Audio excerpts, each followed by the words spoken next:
Hi everybody, welcome back to CMN 201. This is for our class for Wednesday, the 9th of December.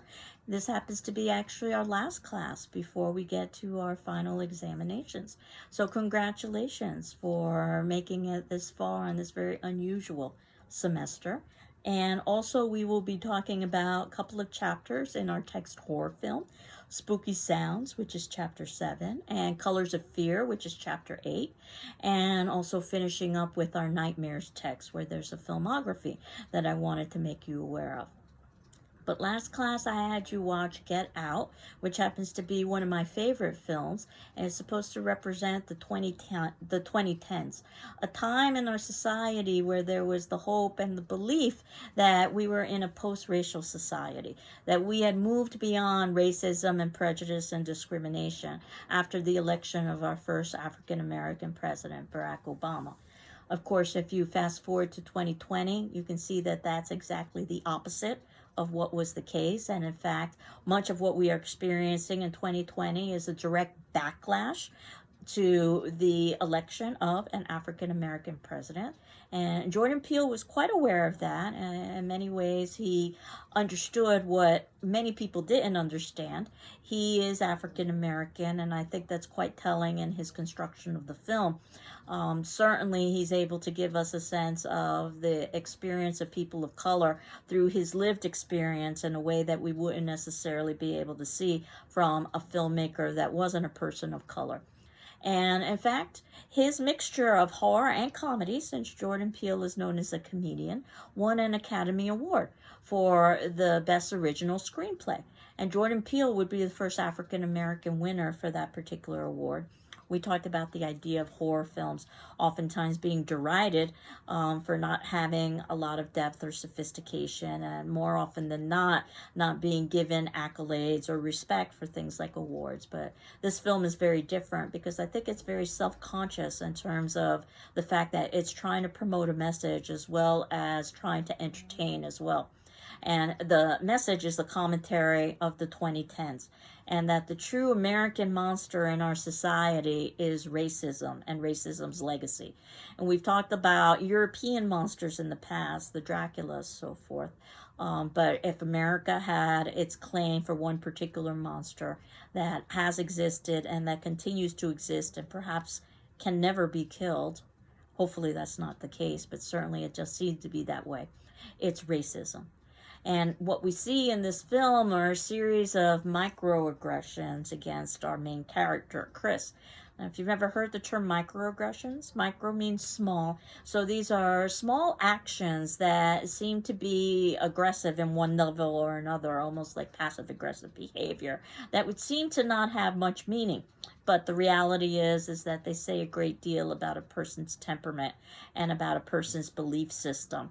And they oftentimes mask macroaggressions, which is exactly what we get in this particular film when we're introduced to the liberal elite who are very ignorant and awkward and are constantly engaging in microaggressions, but that's just masking the macroaggressions, where they are literally stealing the bodies of African Americans, oftentimes younger than themselves. So this is the modern take on slavery, where in the past, America basically used the labor of African Americans, and in this film, basically Americans are using the bodies of African Americans.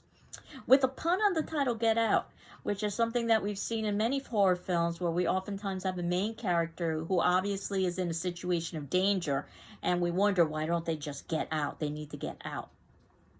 But Get Out is also, I think, what Jordan Peele is trying to do, to get out the message about the reality of the world, to get woke, so to speak, in other words, to see the truth. And also Get Out is oftentimes used as an expression of disbelief, like get out, like get out of here, I don't believe it. And I think all of those levels work with this particular title. When we're introduced in the beginning to a African American character, unnamed, but we'll find out more information about him later, who's definitely out of his element when he is in white suburbia. And he knows that this is a dangerous place for him. And that's exactly what happens. He's abducted as if he's a piece of prey. And there's all kinds of references to prey throughout the film, whether it be the deer at the beginning of the film, the stuffed lions, the stuffed animals, the deer head trophies on the wall. All of these are supposed to represent how African Americans are viewed, that they're prey. In fact, towards the ending of the film, Rose, Chris's girlfriend, she's dressed all in khaki as if she happened to be on a safari hunt in order to illustrate that idea. And Chris is a photographer, and this is very deliberate because photographers have the ability to see and to record what other people cannot see and what other people cannot record. And in fact, that's one of the premises of the plot, is that the individual who wants Chris's body is an artist who is blind, who maintains that he's colorblind, but that too is a microaggression, if not an outright lie. And that no one is colorblind if they've lived in a society that's filled with the history of racism and prejudice. And the father of the family of the girlfriend of Rose says that he's collecting treasures, and that's exactly how he sees African Americans, as possessions that he can collect and use and fawn over. Good amount of foreshadowing in this film, just to give you an idea of some of the places where you're going to see some foreshadowing. Chris is shaving at the very beginning, white shaving cream, very much in contrast to his skin color, and we see how he cuts himself. Again, foreshadowing that white is going to result in things that are dangerous and negative. At the very beginning of the film, Rose is selecting sweets and what looks like a very romantic gesture for her, a very sweet gesture, maybe pun intended, for her to present Chris with something from the bakery. But the way she's selecting those sweets are the ways that she selects her victims. African Americans are basically just something to consume, much like sweets are. The father's reference to black mold in the basement. Again, that's how African Americans are viewed by society, and certainly by this family. They are black mold. When you think about what is the perfect human, and this was a question of eugenics that goes all the way back to the early 1900s, a mixture of physicality and intellect. And at least according to this film, the physicality would come from the African American and the intellect would come from the Caucasian in order to make the perfect species. There's a good amount of irony in this film as well, too. Something subtle like Chris putting cotton in his ears so that he can't hear a message that will hypnotize him. You think about the historical legacy of cotton, where slaves had to pick cotton, and ultimately now Chris is using cotton in order to save himself. But Chris has a troubled history, and that's something that can be used against him in terms of hypnotizing him.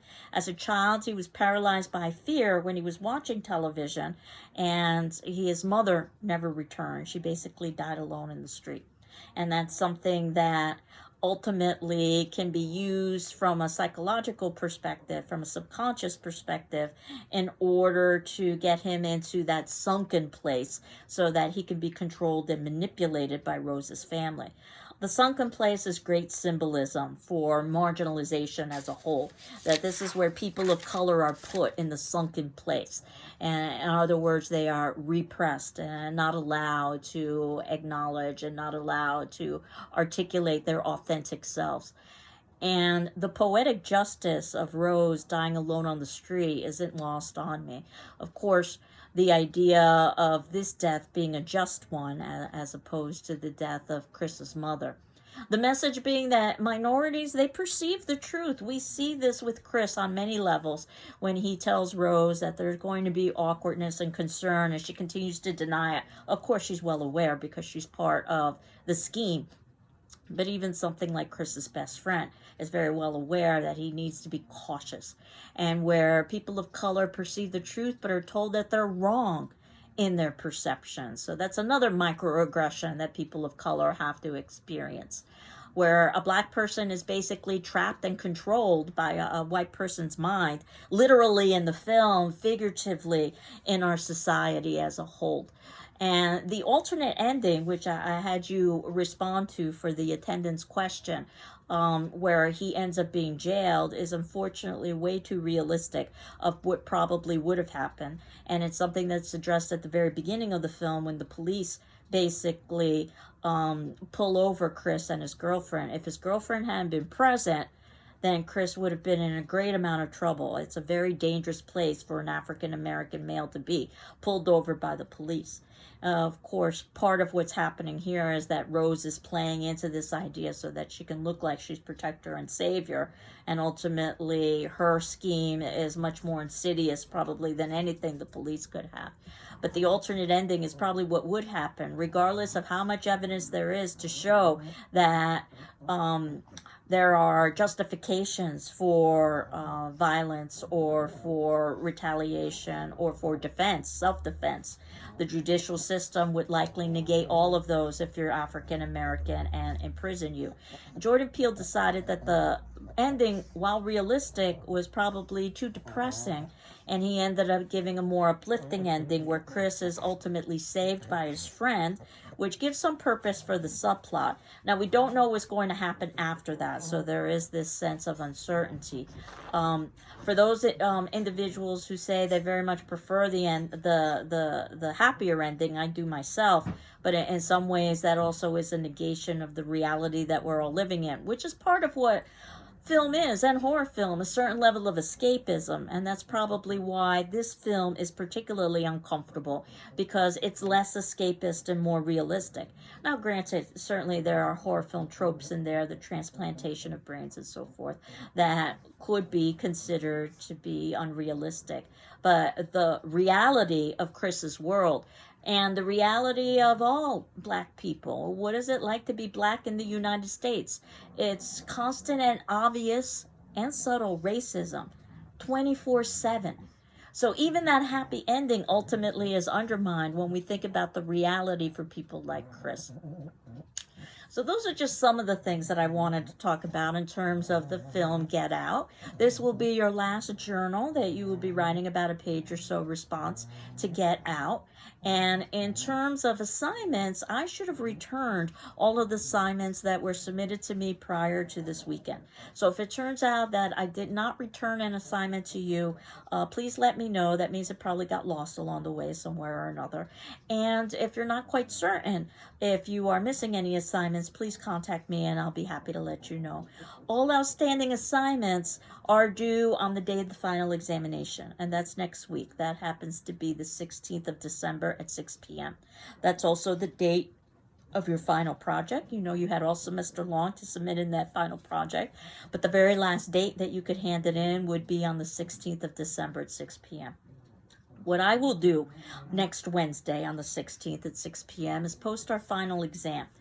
And basically your exam, if we were taking it in class, would be a 3-hour essay exam. Obviously, we aren't meeting in person, so what I'm going to do is to give you 24 hours to complete that exam. Again, you shouldn't really be spending more than 3 hours or so on that exam. I don't expect you to spend 24 hours. And you will have choice within those essays, and it's open book, open notes, so you can use things like journals and your class notes. The best way to prepare would be to review all of the class videos and notes, as well as to review all of the discussion forum responses from yourself and your peers and my responses to those, because everything is covered in one way or another in those pieces.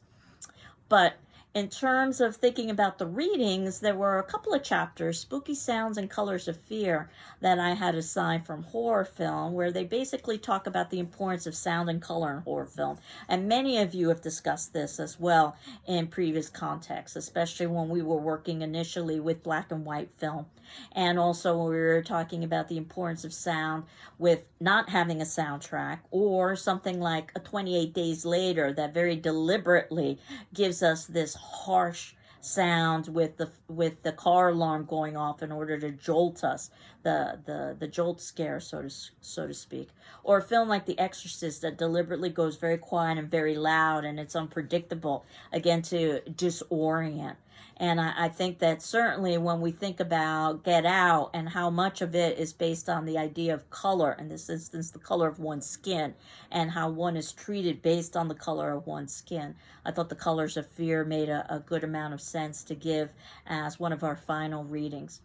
And if you're interested in horror film, in our Nightmares book, there's a great filmography at the end where it lists some top horror films. Not that it's in any way all-inclusive, but if you wanted to see more films, I'm at the point now where hopefully within the next 10 years or so, I will find a film that will be a great representation for the 2020s, now that I've got a film from the 2010s with Get Out.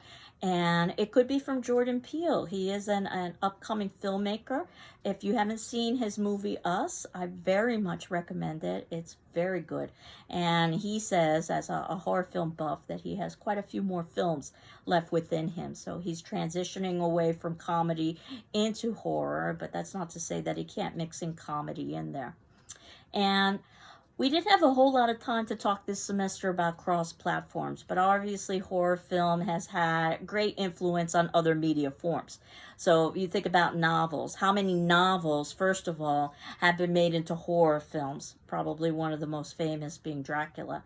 But we can work the other way around as well, in that horror films have led to novels and have led to, if you think about something like Dracula, when you've got an Anne Rice who decides to create, based on the Dracula mythos, probably from the text as well as the film, Interview in the Life with the Vampire.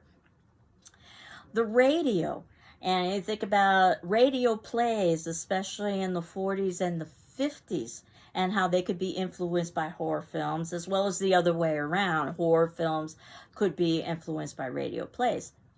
Television, as many of you indicated, there were several of you who had talked about the Haunting series. I believe it's on Netflix, and for a while there was also a series on The Exorcist. So there is this long tradition again about how horror film has been turned into television show.